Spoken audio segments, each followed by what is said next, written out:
हे जगदीश्वर, बाहर पधारिए। उपस्थित वरिष्ठ देवगण से भिक्षा ग्रहण करें।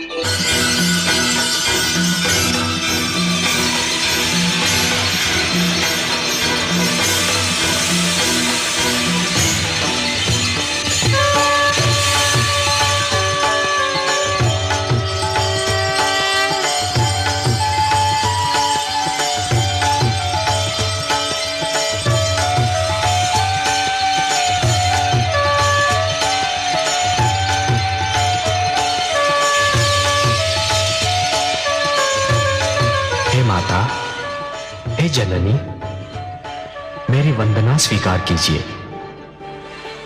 मैंने अपना वचन निभाया है माता। मैं आपके पुत्र के रूप में जन्म ले चुका हूं।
हे सर्वेश्वर, मैं यक्षराज कुबेर आपको प्रणाम करता हूं।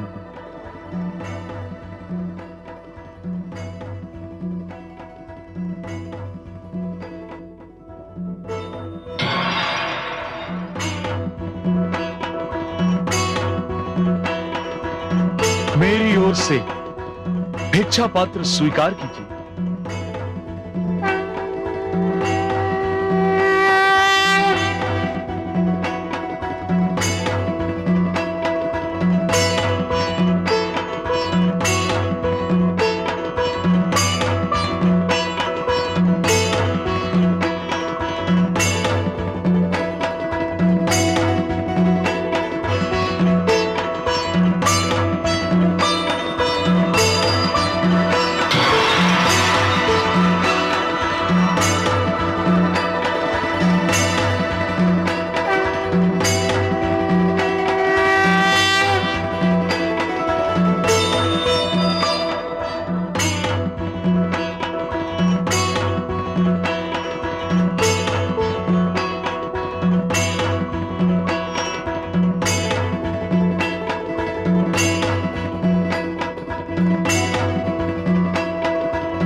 स्वः तत्सवितुर्वरेण्यं भर्गो देवस्य धीमहि धियो यो न प्रचोदयात्।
वामन देव, हम आपसे अपने जघन्य अपराध की क्षमा चाहते हैं। हम स्वीकार करते हैं कि हमसे एक ऐसी भूल हुई है जिसके कारण आप हमसे रुष्ट थे। हम वचन देते हैं कि भविष्य में कभी कोई ऐसी भूल नहीं करेंगे जो आपके रोष का कारण बन जाए। देवराज, भूल का आभास ही भूल का प्रायश्चित होता है। जिस प्रकार निर्मल जल वस्त्र पर जमे हुए मैल को धो देता है, उसी प्रकार भूल का आभास और भूल की स्वीकृति आत्मा को स्वच्छ बना देती है। अपराध की क्षमा यदि सच्चे मन से मांगी जाए देवराज, तो आत्मा का बोझ हल्का हो जाता है। हे सर्वेश्वर, मैं समस्त देवताओं की ओर से सच्चे मन से क्षमा याचना करता हूं। देवराज, आपके अपराध के कारण धरती को युद्ध का कष्ट भोगना पड़ा। निर्दोष मानव की निर्मम हत्या हुई। जीव हत्या सबसे बड़ा पाप है देवराज, जो युद्ध के नाम पर किया जाता है। देवराज, माता अदिति के गर्भ से जन्म लेने के कारण मैं बाप का अनुज हूं। मुझे उस महान सुख का आभास हो रहा है जो केवल किसी माता की कोख से जन्म लेने के कारण ही मिलता है। यह महानतम आनंद है सृष्टि का देवराज। यह सृष्टि का महानतम आनंद है। इस आनंद के कारण और आप सबके पश्चाताप के कारण मैं आपको क्षमा प्रदान करता हूं। हे त्रिलोकीनाथ, हे पद्मनाभ, आपको कोटि कोटि धन्यवाद। आपका धरती पर अवतरण संपूर्ण जगत के लिए कल्याणकारी सिद्ध होगा। अब जिस रूप में भी दिखाई दे, वही रूप सुंदर और महान है। आपका ये वामन रूप भी अत्यंत मनोहर है। धन्यवाद देवराज, परंतु इस बार मैं स्वयं धरती पर भिक्षा मांगने आया हूं। भिक्षा मांगने? हाँ देवराज, भिक्षा मांगने, एक भिक्षुक बनकर।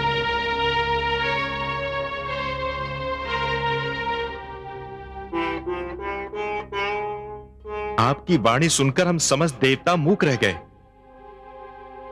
हमें आश्चर्य हो रहा है हे सर्वेश्वर। क्यों आश्चर्य क्यों हो रहा है देवराज? भिक्षा मांगना कोई भला कार्य नहीं। हे जगदीश्वर, भिक्षा मांगना तो एक निकृष्ट कर्म है, निंदनीय कार्य है, सामाजिक अपराध है। भिक्षुक तो दया का पात्र होता है। नहीं देवराज, आप जो कह रहे हैं वो अवश्य ही असत्य नहीं, पर पूर्णतया सत्य भी नहीं। मैं समझा नहीं है नीलकांत। देवराज, वो भिक्षा जो अथक परिश्रम के भय से, शारीरिक कष्ट उठाने के भय से, आलस्य से मांगी जाती है, वो अवश्य ही एक निकृष्ट कर्म है, तो निंदनीय है, एक सामाजिक अपराध है। परंतु भिक्षा के और भी तो रूप होते हैं देवराज। और रूप? और रूप क्या हो सकते हैं जगदीश्वर? देवराज, ध्यान से देखिए तो हर प्राणी जन्म से भिक्षुक ही होता है। उसका सारा जीवन भिक्षा मांगते मांगते ही व्यतीत होता है, और वो जिन वस्तुओं की भिक्षा मांगता है, उन सारी वस्तुओं की निंदा भी नहीं की जा सकती। आप ज्ञान का स्रोत हैं हे नीलकांत, ज्ञान का आधार है। जो आप जानते हैं कोई और उसका एक अंश भी नहीं जान सकता। पर क्षमा करें, हम आपके विचार समझने में असमर्थ हैं। आप जो कह रहे हैं हमें उसकी व्याख्या जानने की इच्छा हो रही है। कोई प्राणी मात्र जन्म लेने से ही भिक्षुक कैसे हो सकता है? देवराज, कोई कैसे जन्म से ही भिक्षुक हो सकता है? देवराज, प्राणी तो जन्म लेते ही सर्वप्रथम अपनी माता से दूध की भिक्षा मांगता है ना? फिर जैसे ही आयु बढ़ती है, अपने पिता से सुरक्षा की भिक्षा मांगता है। एक शिष्य के रूप में अपने गुरु से ज्ञान और विद्या की भिक्षा मांगता है। नई पीढ़ियां पुरानी पीढ़ियों से उनके अनुभव की भिक्षा मांगती हैं। पौधे जड़ की सुरक्षा के लिए जल से, तने की सुरक्षा के लिए वायु से, और फल फूलों की वृद्धि के लिए प्रकाश से भिक्षा मांगते हैं। क्या ये सत्य नहीं है देवराज? धन्य है वासुदेव, धन्य है आप। कितनी ज्ञानवर्धक और मनमोहक बातें हैं आपकी। आपने तो भिक्षा के अर्थ ही बदल दिए। देवराज, पुष्प के निकट जाए बिना इसका निर्णय नहीं किया जा सकता कि उसमें सुगंध है या दुर्गंध। तालाब के निकट जाए बिना इसका निर्णय नहीं हो सकता कि उसका जल पीने योग्य है या नहीं। और उसी प्रकार किसी भी वस्तु को ध्यान से देखे बिना इसका निर्णय नहीं हो सकता देवराज कि उस वस्तु में गुण है या अवगुण। देवराज, हर वो भिक्षा महान है जो ज्ञान में वृद्धि करती है। और अभी तो आपने स्वयं मुझे भिक्षा मांगते देखा। आपने हमारे नेत्र खोल दिए त्रिलोकीनाथ। भिक्षा सदैव शीश नवाकर मांगी जाती है देवराज। सिर का झुकना मन और मस्तिष्क में भरे हुए अहंकार की मृत्यु की घोषणा है। अहंकार, जो प्राणी का सबसे महान वैरी है देवराज। और यदि इस वामन रूप में मैं भिक्षा मांगूंगा तो एक आदर्श प्रस्थापित होगा। मानव यह समझ पाएगा कि भिक्षा का सही अर्थ क्या है। क्योंकि यदि मैं भिक्षा मांगूंगा तो केवल मानव कल्याण के लिए, जगत कल्याण के लिए, जो कि मेरा लक्ष्य है।